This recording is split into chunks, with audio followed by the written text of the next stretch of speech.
Hey everyone, thanks for watching. I have what's going to be a very exciting show for you today. I have someone that goes by the moniker Million Dollar Middleman. I have Joshua Galbreath with me from Texas. How you doing, Joshua? I'm good, Michael. How are you, sir? I'm doing very well. So, the Million Dollar Middleman, tell me more. Well, everybody is either buying something or selling something. So I figured if I would position myself in the middle of those two parties, I would have a lot to gain, a lot of money to make. Yeah, absolutely. And I think the greatest example of that, just to use the vernacular of the day, is wholesaling, right? Right. That's Absolutely. really right. Wholesalers are out marketing, attracting, looking for motivated sellers. And also they have this buyers list, and it's their job to efficiently stick those together. They're trying to wear two hats on the acquisition and disposition side, and I found I'm good at one compared to the other, and I'm just good at building relationships. And we all know in any business, any industry that you're going to be in, relationships matter, and that's what I try to focus on, is being that best friend to everybody. There you go. Well, I go about saying in my book and all over this YouTube channel that this is a relationship business, right? I made the mistake early on of thinking the answer lied in Excel or Google Maps or the MLS or, whatever. Boy, was Or I money. wrong. Yeah, Yeah. people think it's money too, right? Money doesn't always solve their problem No. on the motivated seller side. So that's what Absolutely. I learned quickly. So tell me about being a friend to everyone. And what does that look like today? Does that just mean like you hang out at Starbucks and you like take 15-minute meetings, or what does that really mean being in the middle of all that action? Well, I think it all starts when you're learning the different skill sets that it takes to get into real estate in general. You if you're not a realtor, you need realtor access, right, to MLS. If you don't have access to money, you go out and find the people who have the finances. So on a day-to-day basis, here in Dallas Fort Worth, there's a lot of meetup groups, meetup.com. I'm sure Yep. any investor getting started knows that resource. And I just started hanging out at a lot of those meetings I say shake babies and kiss hands, right? That's good. And quickly realized, I don't have the funds right now, and I don't have necessarily the knowledge, but I got spunk, and I'm excited to get started. So I just kept showing up, and no one kicked me out. There you go. Well, keep showing up. Again, there's so many things you're dropping here, like just casually, but keep showing up as part of the business. One of the things that you do when you go to meetups like that is you network, even if Being you're not good consistent, at it, which you are clearly good at it. But if you show up, the larger your network grows, the more deal flow, right? I literally had someone call me, what is it, 11:57 my time, probably 4 hours ago, and say, hey, I got 3 houses I want to sell you, right? Discounted price. And I've already marketed them out to buyers and may have them already sold. So, that's what it means to just be in the deal flow, right? So being available and having access. So dropping nuggets all day. I love doing that. And it's just the flow of business. You don't even realize you do it. yeah. So there's two things I like to say. So you got to show up to show off. And 90% of the things that you do is because you were there at the right time at the right place. It's not luck. You were just there. And we all know it's about who you know. It's not about what you know. So I just started hanging out with the right people, and before you know it, I kind of had this, go call Josh. He's the guy. Go contact Josh. And then to bring it all full circle back to wholesaling, if you look up the definition of what a middleman is, wholesaling is right there. And here in Dallas Fort Worth, a lot of wholesalers, a lot of bigger companies have this really bad name. So I just try to associate it more with, hey, you need us. You need guys like us who are willing to hit the pavement and get things going. So just turning it into not just wholesaling, but being that connector, being that connection. Well, let's not ignore the elephant in the room. And I see it in all markets, so it's not unique to Dallas that wholesalers can have a bad reputation. I believe that's most often earned appropriately by not being able to close on a transaction that they lock up. Right? They make all kinds of promises, and then they don't deliver to the seller. Right? There's other examples, but let's just talk about some things we've seen that aren't things we'd be proud of, and then let's talk about how they should be done. Well, I think at the end of the day, everybody on the wholesaling side it's a one shot, one kill. Yep. Like it's feast and famine. They go out and they try to maximize each deal to make up for the ones they missed out on. Sure. They don't focus on the relationships. And they don't have the network. And these are the one-off, you Yep. know, and those ladies and gentlemen don't last too long because they get a bad name or a bad rep. And people, you know, and I don't want to speak for all over the country, but I know here in Dallas, Fort Worth, you hear it all the time. You know, people do care about how much money you make. And, you know, so you start getting into double closings, et cetera, et cetera. And the very first thing I do is, hey, if you make the money you're supposed to make and you like the numbers and I make $1 million, does it really matter? And I get that out of the way fast because I don't even want to work with people who want to dictate how much I make. Yeah. And I think everybody has a bad experience, and it's usually the ones that are chirping that aren't really big players anyway, I think. Right? Yeah. Because anybody I've been dealing with, the relationship I've created and the money I've made them, they don't mind paying that wholesale fee, that assignment fee. But I just think people have a bad experience, and the squeaky wheel gets the oil, as they say, and that's going to be always the case. They're going to blast it. But when I entered the marketplace, I tried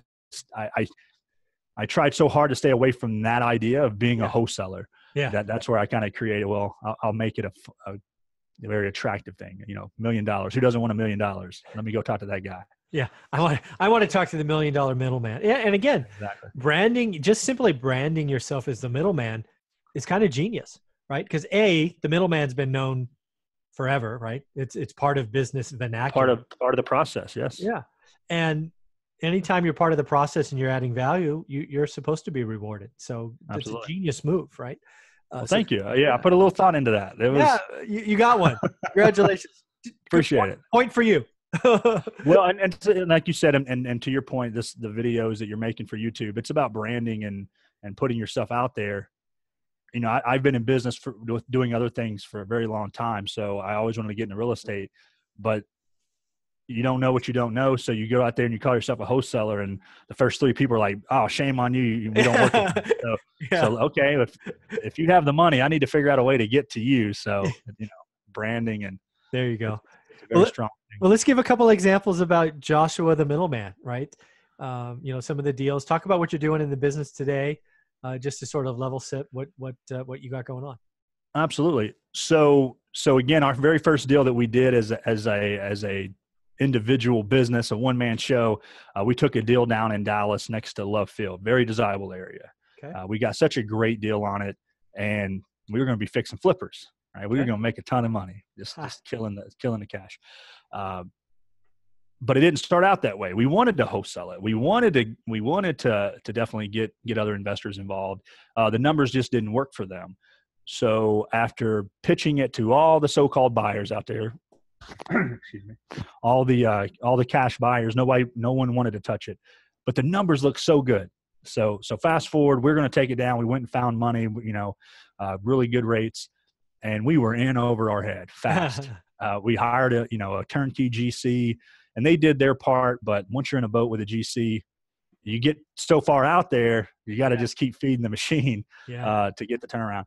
But as this was kind of taking place, the marketing doesn't stop.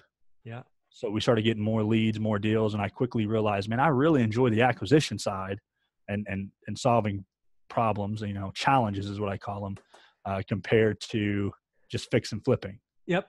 And as the fix and flip is taking place, and it's a 90-day window, right? Our goal was 90 days, 3-month, 4-month turnaround. I'm just churning out wholesale deals. I'm just getting them in, acquisition side, signing, getting checks, you know, left and right. I'm like, this is a whole lot easier. And we're still on the back burner. This beautiful house that we've been sitting on is still, you know, getting permitted and you know, setback after setback. So it was an easy transition to make. One fix and flip will teach you guys quickly, guys and gals, that they are not interested in fixing a property. Fast forward even from that, what I really focus on now, besides the assigning and the wholesaling, and this is a nugget if you guys are going to really take off and start, go find you a power buyer. A power buyer, someone who gives you a grocery list of what they're looking for, and go find that. Case in point, I have a builder who just wants lots. Okay.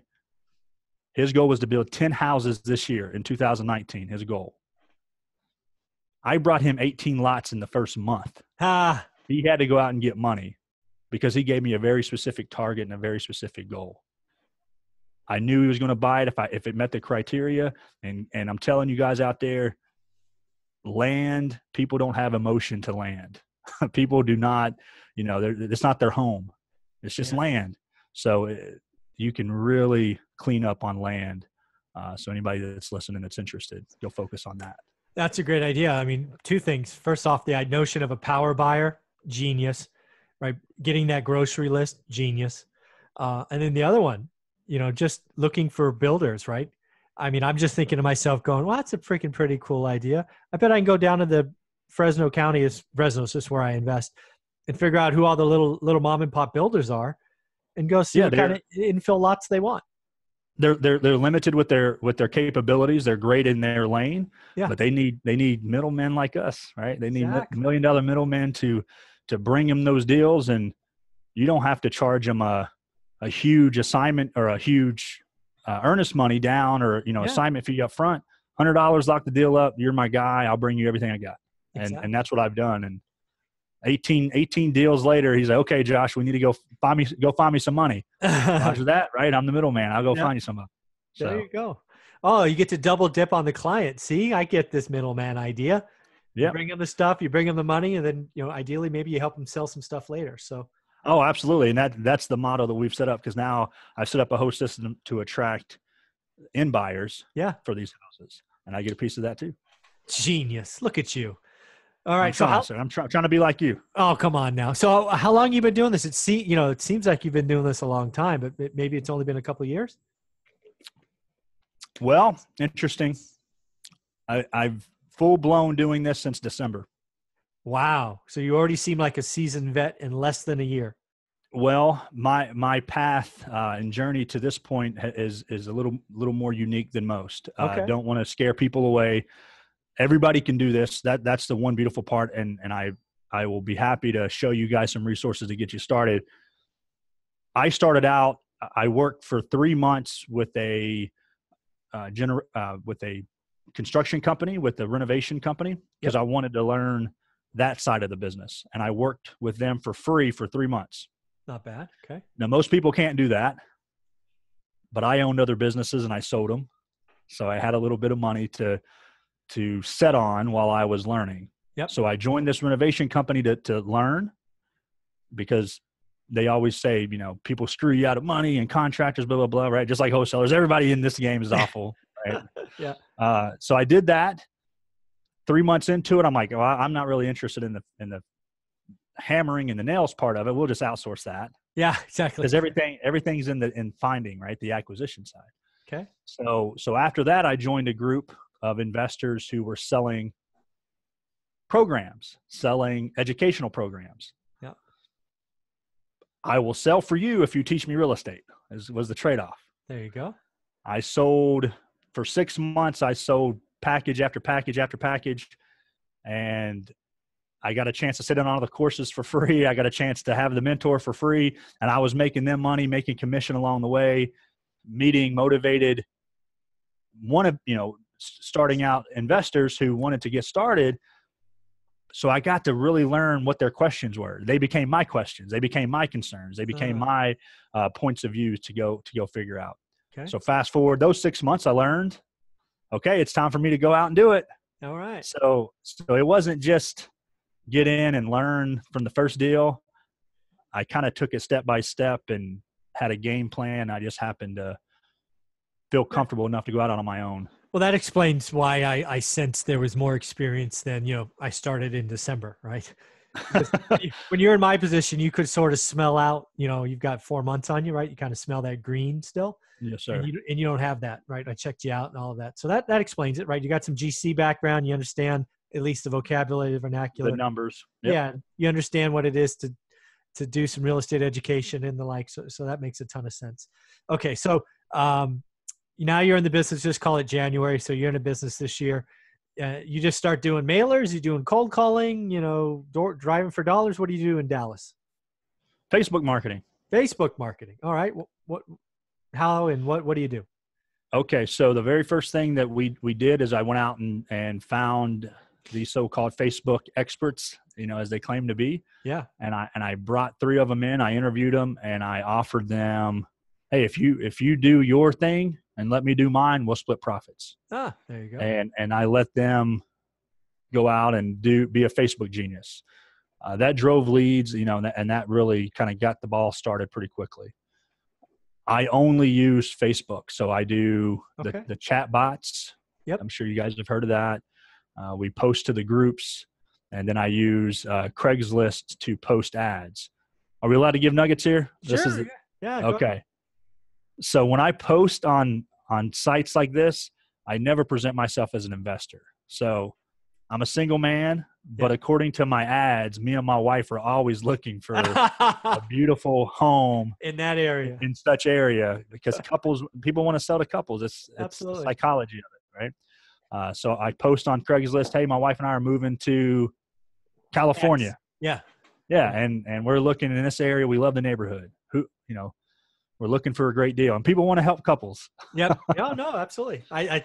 Anything you could do to bring in that couple aspect is absolutely a genius move. Yeah, people are comfortable. Yeah, very comfortable. I learned that my buddy, he owned a gym, and when he got married and started posting husband and wife pictures, his business blew up. So I was like, there's something about Note that. to self. There might be something to that. Yeah. I like it. All right. So, okay. The business is exciting. I see what you're doing with the $1 million middleman. You tried the flip. You're now, seems like you're doing, I don't know, let's call it 5 to 10 transactions a month already. So we're about 5 a month. Yeah. With the single family homes. Yep. With the lands, the lots, that's even more than that. Okay. We've really increased output on that, and that's a whole nother strategy. You have to take another call from me for me to explain that. No problem. But ultimately, when you have something that finite and you can laser focus in on it, you can build a system around it. Yep. So I mean, we're doing, like I said, I did 18 lots for one customer, one in power buyer. Goodness. In January alone, which his goal was 10 for the year. So pretty awesome. Very, very cool. Well, I usually do this order differently, but for you, we're gonna jump forward. So where do you hope to be at the end of the year? Because it sounds like you're moving and shaking and all of that stuff. Okay. Well, I actually have, like everybody else should be having their goals for the year posted. I have mine right in front of me too. My place, right? Exactly. I had to turn the camera around. This is the way I face. So my end of the year, total revenue, my goal is to have about $500,000 worth of transactions for the year. So that's, just so we're clear, that's net, that's gross to you? That's going to be gross. Yeah. Okay, that's fine. We'll take out the marketing expenses, all the costs and everything of doing business. Okay. I want to have one book published. That's how I found you. When I seen your opportunity, I jumped on it. We have $25,000 in residual income. Okay. My goal is a rental portfolio as well. Nice. My connection with the builder now allows me to put up a multifamily unit pretty quickly. Score. Hey, middleman. So it's all about connections. Another example. And then 10 successful students. And then I want to travel a little bit. I've been really working hard for the last 5 years, and I'm ready to travel for the sake of seeing what else is out there, what other people are doing. Well, business is fun. So absolutely. I'd want to travel to California and see what you boys out there are doing. You're making money in California. Yeah. If you can do it out there, you can do it anywhere. Yeah, if you can do it in Cali, you can do it anywhere. Absolutely. Yeah. Absolutely. So, wow, that's very cool. And have you already thought about a year from now? Like, what would that be, like 2020, 2021? Well, 2020, January. I mean, that's, again, $500,000 in activity. Yep. And I say, that's not a large number in real estate. No. At all. And you see these $1 million realtors, earners, like, what does that really mean on commission? Yeah. But I've had other success in other industries, and it's just numbers. You just reverse plan it. Yeah. And how many transactions. But yeah, I mean, I want to transition from just wholesaling and getting into actually owning the property. Yeah. Everybody who gets started in real estate, they think they need all this money, or they think they need all this, all these connections. Well, one step at a time, one rental at a time. How do you eat an elephant? One bite at a time. It's not that difficult. So a year from now, I'll be setting in a different position, obviously, than I am. And it's just taking advantage of the relationships. This is really cool, man. I see big things in front of you. And you're right. I've been lucky enough to be around lots of 7-figure wholesalers, right? Or middleman, or whatever you want to call them. They're all wholesalers. That's what they'd call themselves. They haven't thought ahead yet to middleman, but maybe they'll watch this and they'll go, oh, there's more to it than a one-time bite of the apple. So, but where I was going with that is that's active income. No matter how you slice it, it's active income, right? And if you stop the marketing, the machine stops, or at least eventually stops. So your ability to take, flip, wholesale 3, keep 1, or whatever that ratio is for you starting next year or the year after. That's how you get really crazy wealthy. Well, creating the systems and putting and having the skill set to do what a middleman does, what a wholesaler does is you just need to leverage that. Your goal should not to be a wholesaler forever. Yeah. But if you're doing it right, like I said in the beginning of the video, the marketing machine shouldn't stop. Yep. You can only handle so much. So you're offloading the deals that you don't cherry pick. Yeah. I mean, I'm in the process of creating a group that just buys my deals as a partnership. Yeah. And then we get rid of whatever, and I take advantage of that. Right. I mean, and you'll appreciate this. The talent is the acquisition, but you don't get paid till it's sold. No, right? Amen to that. So there's always 2 pieces to it. And you get tired doing it by yourself. You can run hard for a little bit, but residual income's where it's at. We all know that. Yeah. Yeah. And it seems like, but I don't want to put words in your mouth. I think you actually mentioned it once. You're a one-man show today. Well, I am, it's interesting. So the dynamic that I've created is I have partnerships and joint ventures as they become available. Okay. My company entity and who we are is owned 100% by me. I set up all the systems, right. But I leverage everybody that's commission based, and I just consider them teammates or partners. Got it. Okay. And then I have my go-to people, my go-to buyers, my power buyers that get first look at everything. And for the sake of communication, they're my partners for all intents and purposes. Absolutely. But on a deal by deal basis. Yeah, you don't have, for example, somebody, staff. 10 feet, cold calling away. No, I've done, I have virtual assistants that we pay for on that. But no, I've had employees, I've had overhead, I've had 40 employees in 4 locations. And I mean, that eats you alive, right? Oh, absolutely. That's a beast. It's a beast, and your personalities and all that. And if you've been in corporate America, it's very similar, especially management level. And that's why I sold them, that's why I was able to fresh start. Okay, this business model is not working for Here, me. have this. Besides choking people. Yeah. But that's just human nature. But that wasn't for me. So when I reset this up, hey, we're going to do it differently this time. And we're, it's all about performance. And again, you're giving these nuggets away, and I'll just summarize them again. Right?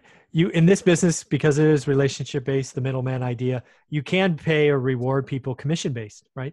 You don't have to do insurance and hourly and all of that. It can be commission based.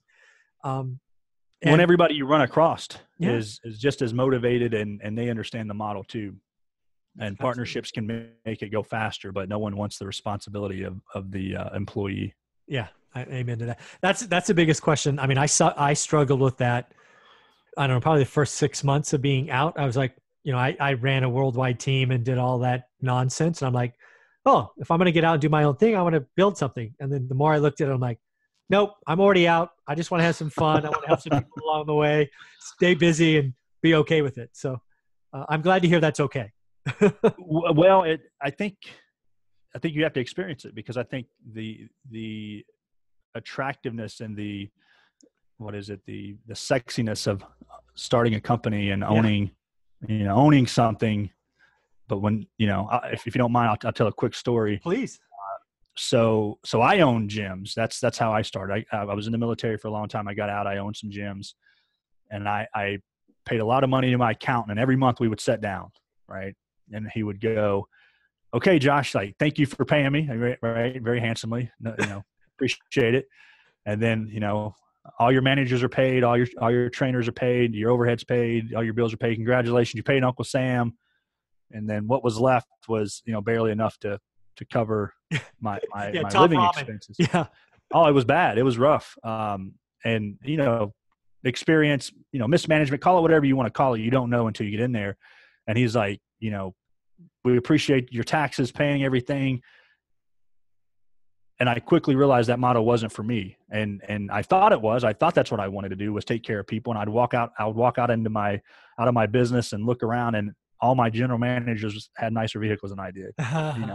Because the owner, you suffer, but no one understands that suffrage. No one understands that sacrifice. Yes. And he would show me the books every month, and I'm just like, not only was it not rewarding, it wasn't what I was meant to do. I didn't enjoy it, but then I wasn't even making enough to cover my own personal expenses. And yeah, I mean, something's got to change. And, I didn't mind going to work for somebody for 3 months for free. The expectation wasn't there, but I was just soaking in knowledge. But it was not my responsibility anymore. And I had a chance to recover. And be careful what you ask for. I had it. 40 employees that lean on you and expect you to pay the bill. Yeah. It's a lot of weight. It's huge. Yeah. Well, I can tell you the big thing for me, having kind of survived that, 60-hour, 70, 80-hour work week for over a decade, right? Pretty much working 6 days a week, if not 7, was now I have time. That's essentially what I've bought, was time. And what is the reward for hard work? More hard work. Yeah, exactly. No, it's now I get to do what I want when I want, right? I can't live extravagantly, right? Because the one rental at a time idea allows us to pay our bills. It doesn't allow us to be stupid, right? I'm not driving a Ferrari or anything ridiculous, right? I'm not a flashy guy like you see on Facebook. I think those people they're one business cycle away from being in trouble, which I think is in front of us. So, I'm going to keep helping people as long as I can, and it seems like you're going to be doing the same thing. So someone help me. You anyone out there listening to this, you have to take the step. You got to show up to show off, right? Yep, show up to show off. You got to be there.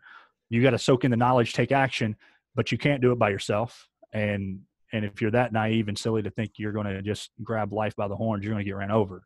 Yeah, we all do, and those who experience the challenges and get knocked down and get back up again, right? That's really the success of all this. Yeah. But people like you out there helping and giving information, it's right there, right? I mean, Google the information, put it to practice, take action. But the information's out there, and I appreciate people like you, and because of that, I want to do my part. Someone help me. That's really where we're at. Yeah, well, let's talk about that. So how can people, because I know you're going to be doing something special. I already can see it a little bit. I've seen and researched, and this conversation has been so much fun for me. We will do that land conversation, I'm sure, in an upcoming video. But how can people love to tell you guys about that? Yeah, how can people follow you, get a hold of this $1 million middleman? Let's talk about you for a minute. Okay. So you can find me. My name is Joshua Galbreath. I'm sure in the links and everything below will be available. $1,000,000middleman.com. That is my website. I'm still very proud that was available when I went and bought the domain. But we're already live and we're already launched. I have a course. It's called Great Deals, the Great Deals course. That'll teach you guys everything about wholesaling from A to Z. How to get the deal, how to do the free marketing, all the way up how to take the appointment, all the way to closing the deal and making your first deal happen. $1,000,000middleman.com, the Great Deals program. And then all my links will be in the website. I'd love for you guys to check me out. And, like you are, Michael, I'm available to anybody. I'm not too big. I'll take phone calls. I'll take emails and text messages. I just want to help people. Someone help me. And you got to pay it forward. Very, very cool, Joshua. Well, I will certainly include that in the links below. And this will be live tomorrow morning. And Joshua, I really appreciate your time and want to thank you for joining with a guy you didn't know. I appreciate it. Hey, that's the best thing. I'm the middleman. I need to know you so I can send people to you. Very cool, man. Thanks, brother. Have a great day. Appreciate you, sir. Uh-huh.